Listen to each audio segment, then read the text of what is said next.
Hey there mga my loves, Taurus! Thank you so much for always being here with me in this channel. So yan mga babes, no, bago tayo mag-energy check-in for you guys.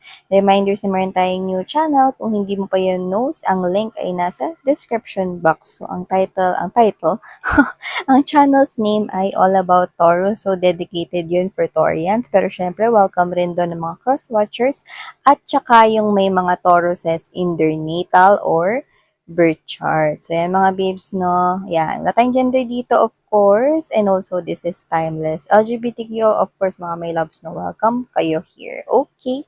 So, tingnan na natin dito, Taurus.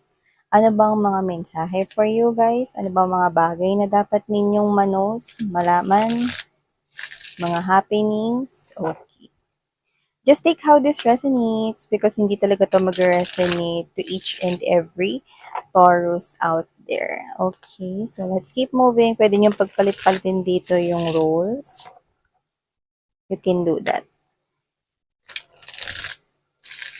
Spirits and angel guides, Archangel Michael, thank you so much. Thank you for being here with us in this reading. Can you please show me messages for Taurus? What does Taurus needs to know?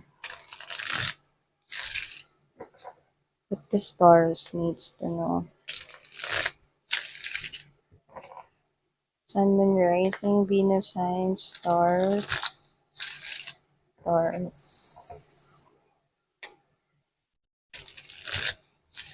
Taurus. May nakikita akong tumawid. Okay. Ayan, mga babes, no? Baka kayo yan. May binili kayo sa kabilang kalsada, kaya kayo tumawid. Okay.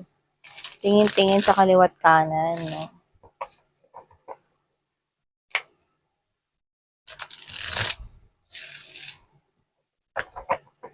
Okay.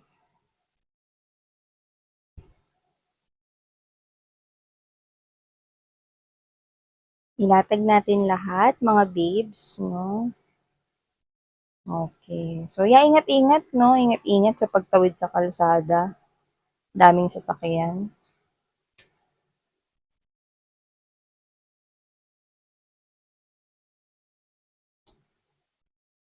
Oh, okay.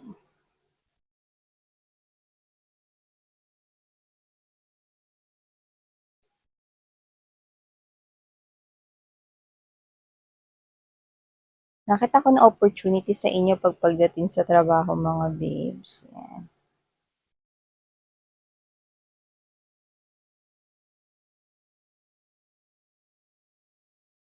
Oho, you've got someone here. Yan, no?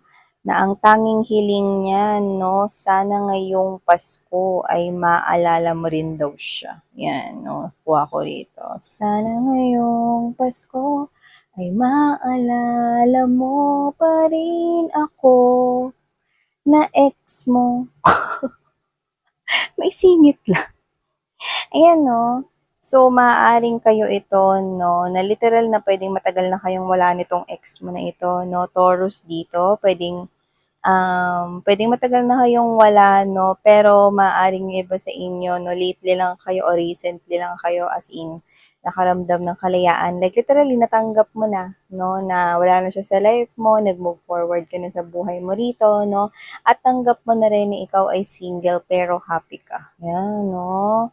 At nakikita ko dito nagpapaka-busy ka rito pag may kinalaman rito sa work, money, and finances, no? So, may nakakaalala dito sa inyo, no? Ngayon na tumatalikod ka na, no? Sa kanya rito ng tuluyan, no? So, whoever this individual is, no? With that song, okay, na ating narinig, no? So, nakikita ko rito that this person here actually, yan, no? Ito, nakakuha ko dito ng energy, no? Na maaring itong person na to, no? Is pinuntahan ka na sa pinagtatrabahuhan mo kung pwedeng alam niya yon or pwedeng sa bahay ninyo. Okay? Sinilip ka lang niya, tinanaw ka lang niya, no? Walang pagkatok ng pinto. Like, literal na tinanaw ka lang niya. Okay? Parang nakibalita lang dito nang hindi mo nalalaman, no? Pang ninja moves, ganun, no? At dito nakita niyang happy ka. So, pwedeng naaktuhan ka niyang tumatawa mag-isa. habang may pinapanood sa cellphone mo or sa TV mo, no? Yeah, the happy vibe, the happy energy. Yan, no? At ang tanging hiling niya rito, no, ay sana ngayong Pasko magkaayos na kayong dalawa at kung sino siya with the loss, this person ghosted you. Pwedeng blinak ka rin niya pero ngayon mukhang baliktad na kasi ikaw na yung nag-block sa kanya at nag-cut off dito. Single ka ngayon, nakikita ko na open ka naman, no? Kung meron man dito makikipag-connect, no? Pero hindi ka pa ready for that relationship, no? Kasi nakikita ko rito na ikaw to na um, mas gusto mo rito, no, na mas mag-focus sa'yo rito with the racing and hamster wheel sa iyong money. Yan, no. This is you, no, na gusto mo rito na i-survive yung money mo, yung pentacles mo, yung stability mo in general. So, this is you. Nakikita ko rito na naghahanap ka pa ng iba't ibang oportunidad para mag-grow yung kaperahan mo. So, yung iba mga babes, na pwedeng may trabaho kayo rito pero you want more. Yan, no? Pwedeng maghahanap kayo ng sideline or iba pang pagkakakitaan dito. Or pwedeng yung iba mga babes na nagiging matalino, no? Hindi kayo basta-basta umaalis din sa work na yan, pero yung iba nagbabalak umalis, no? At dito umaattend ng mga job interview. So, yan mga babes, na nakikita ko rito na talagang you're going here, you know, mas ready pa kayo rito makipag-race, no? Para sa pera, stability, no money, yan, no? Kesa habulin kung sino man dito ang nawala. Yan. So, whatever the case may be, this is your focus here on money, no? At nagiging tahimik ka lang. Kasi hindi ko alam, no? Siguro, kasi you are, nakakuha ko rito ng energy sa'yo, na dahil may money ka, or dahil ikaw to na nagpupursige ka at nakikita yun ng ibang tao sa paligid mo, parang ikaw yung pinaka-target nila. Target nilang lapitan. Kasi alam nila na ikaw yung porsigido ngayon, ikaw yung nag effort ngayon, ikaw yung may pera, ikaw dito yung parang mas may kakayanan, mas capable, no? So, I'm seeing that you're avoiding them. Kaya hindi mo sinasabi lahat ng may kinalaman sa pera mo. Parang ganito, parang ikaw to na, okay naman ako sa work. Pero hindi nila alam, no? Na pwedeng tinatago mo lang na, ay, nagsa-sideline pala siya. Ay, naghahanap pala siya dito ng another work. Tapos dilipat siya sa yan, hindi ka nagiging maingay about that. Yan, no? Alam mo yung parang ninja moves ka rin. Kagaya ng ex mo, no? Kasi yung ina-avoid mo rito yung mabawasan yung ipon mo, no? Pero ito klaruhin ko lang, no? Hindi ito yung mga tao na nangangailangan ng tulong sa yung totoo, ha? Ito yung mga tao na parang kilala mo sa sarili mo kung sino yung abusado rito, yung panay tanghod lang, panay hingi lang, yan, no? At saka maliban dyan,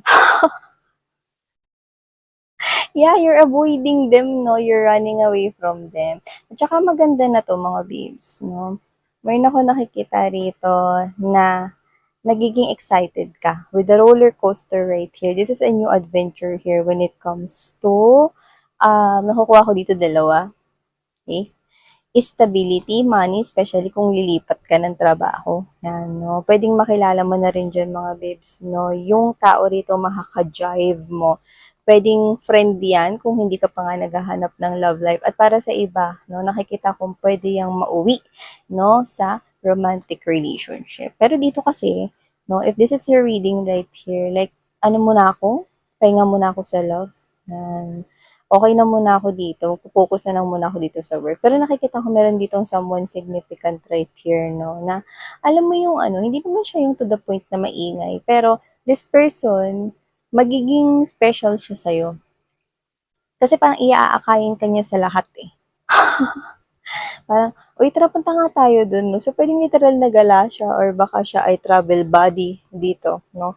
Nakikita ko siyang magiging mo siya ritong friend, no? Like, literal na parang sa una or yung iba kasi nakilala niyo na to, no? Nung una, pwedeng naiinis kayo sa kanya kasi kung saan-saan niya kayo inaaya dito, no?